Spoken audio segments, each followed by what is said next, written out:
Issued a severe thunderstorm warning for southwestern Kendall County in northeastern Illinois, northeastern LaSalle County in north central Illinois, northwestern Grundy County in northeastern Illinois until 6:45 p.m.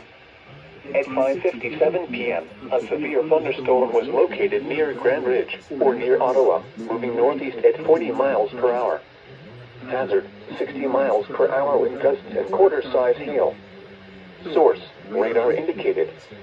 Impact, hail damage to vehicles is expected. Expect wind damage to roofs, siding, and trees.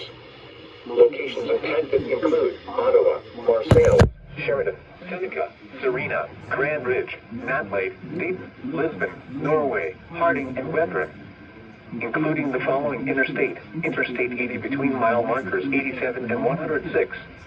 This includes Illini State Park. A tornado watch remains in effect until 8 p.m. for north central and northeastern Illinois. For your protection, move to an interior room on the lowest floor of a building.